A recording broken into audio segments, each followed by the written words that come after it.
عبدالعزیز نے بیان کیا کہ میں نے عبداللہ بن زبیر رضی اللہ عنہ کو عصر کے بعد بھی 2 رکعت نماز پڑھتے دیکھا تھا۔ وہ بتاتے تھے کہ عائشہ رضی اللہ عنہا نے ان سے بیان کیا کہ رسول اللہ صلی اللہ علیہ وسلم جب بھی ان کے گھر آتے عصر کے بعد تو یہ 2 رکعت ضرور پڑھتے تھے۔ صحیح بخاری حدیث نمبر 1631۔ خالد طحان نے خالد حذا سے بیان کیا، ان سے اکرمہ نے، ان سے حضرت عبداللہ بن عباس رضی اللہ عنہ نے کہ رسول اللہ صلی اللہ علیہ وسلم نے بیت اللہ کا طواف اونٹ پر سوار ہو کر کیا۔ آپ جب بھی طواف کرتے ہوئے حجر اسود کے نزدیک آتے تو اپنے ہاتھ کو ایک چیز چھڑی سے اشارہ کرتے اور تکبیر کہتے۔ صحیح بخاری حدیث نمبر 1632۔ عروہ نے بیان کیا، ان سے زینب بنت ام سلمہ نے، ان سے ام سلمہ رضی اللہ عنہا نے کہ میں نے رسول اللہ صلی اللہ علیہ وسلم سے شکایت کی کہ میں بیمار ہو گئی ہوں۔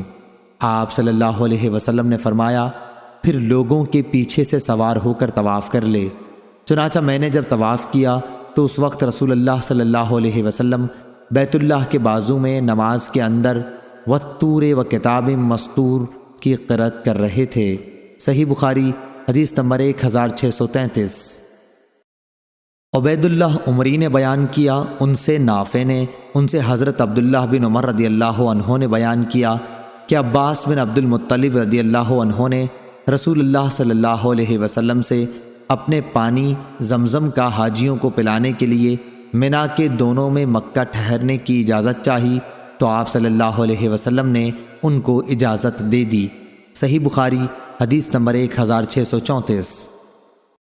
خالد طحان نے خالد حذا سے بیان کیا، ان سے اکرمہ نے، ان سے ابن عباس رضی اللہ عنہ نے کہ رسول اللہ صلی اللہ علیہ وسلم پانی پلانے کی جگہ زمزم کے پاس تشریف لائے اور پانی مانگا حج کے موقع پر۔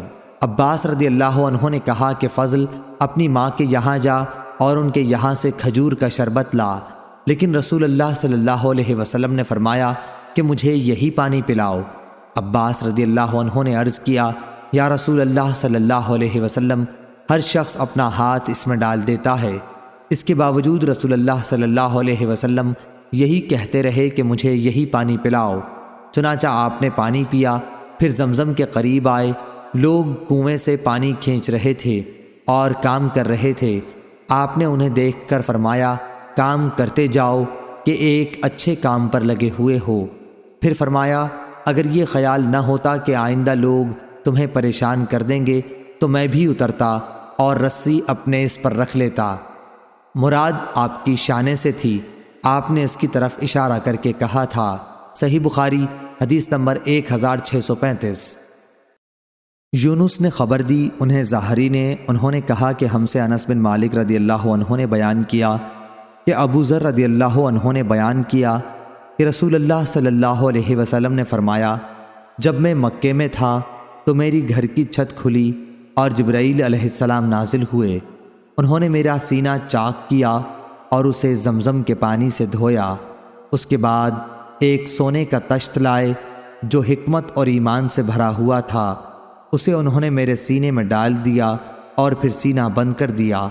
اب وہ مجھے ہاتھ سے پکڑ کر آسمان دنیا کی طرف لے چلے۔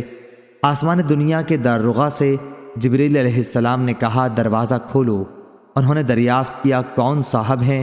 کہا، جبریل علیہ السلام۔ صحیح بخاری حدیث نمبر 1636۔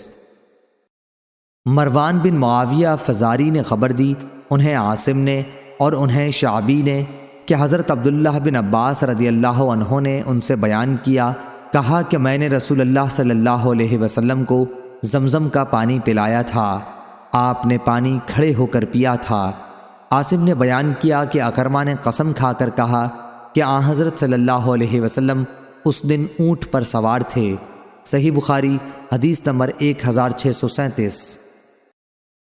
امام مالک نے ابن شہاب سے خبر دی، انہیں عروہ نے اور ان سے عائشہ رضی اللہ تعالی عنہا نے کہا کہ حجۃ الوداع میں ہم رسول اللہ صلی اللہ علیہ وسلم کے ساتھ مدینے سے نکلے اور ہم نے عمرے کا احرام باندھا۔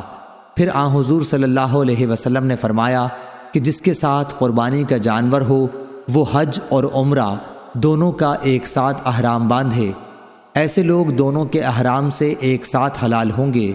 میں بھی مکے آئی تھی لیکن مجھے حیض آ گیا تھا، اس لیے جب ہم نے حج کے کام پورے کر لیے تو حضور صلی اللہ علیہ وسلم نے مجھے عبد الرحمن کے ساتھ تنعیم کی طرف بھیجا۔ میں نے وہاں سے عمرے کا احرام باندھا۔ حضور صلی اللہ علیہ وسلم نے فرمایا، یہ تمہارے اس عمرے کے بدلے میں ہے جسے تم نے حیض کی وجہ سے چھوڑ دیا تھا۔ جن لوگوں نے عمرے کا احرام باندھا تھا انہوں نے سعی کے بعد احرام کھول دیا اور دوسرا طواف منا سے واپسی پر کیا، لیکن جن لوگوں نے حج اور عمرے کا احرام ایک ساتھ باندھا تھا انہوں نے صرف ایک طواف کیا۔ صحیح بخاری حدیث نمبر 1638۔ اسماعیل بن علیہ نے بیان کیا، ان سے ایوب سختیانی نے، ان سے نافع نے کہ ابن عمر رضی اللہ عنہ کے لڑکے عبداللہ بن عبداللہ ان کے یہاں گئے۔ حج کے لیے سواری گھر میں کھڑی ہوئی تھی۔ انہوں نے کہا کہ مجھے خطرہ ہے کہ اس سال مسلمانوں میں آپس میں لڑائی ہو جائے گی اور آپ کو وہ بیت اللہ سے روک دیں گے، اس لیے اگر آپ نہ جاتے تو بہتر ہوتا۔ ابن عمر رضی اللہ عنہ نے جواب دیا کہ رسول اللہ صلی اللہ علیہ وسلم بھی تشریف لے گئے تھے عمرہ کرنے صلح حدیبیہ کے موقع پر، اور کفار قریش نے آپ کو بیت اللہ تک پہنچنے سے روک دیا تھا، اس لیے اگر مجھے بھی روک دیا گیا تو میں بھی وہی کروں گا جو رسول اللہ صلی اللہ علیہ وسلم نے کیا تھا، اور تمہارے لیے رسول اللہ صلی اللہ علیہ وسلم کی زندگی بہترین نمونہ ہے۔ پھر آپ نے فرمایا کہ میں تمہیں گواہ بناتا ہوں کہ میں نے اپنے عمرے کے ساتھ حج اپنے اوپر واجب کر لیا ہے۔ انہوں نے بیان کیا کہ پھر آپ مکہ آئے اور دونوں عمرہ اور حج کے لیے ایک ہی طواف کیا۔ صحیح بخاری حدیث نمبر 1639۔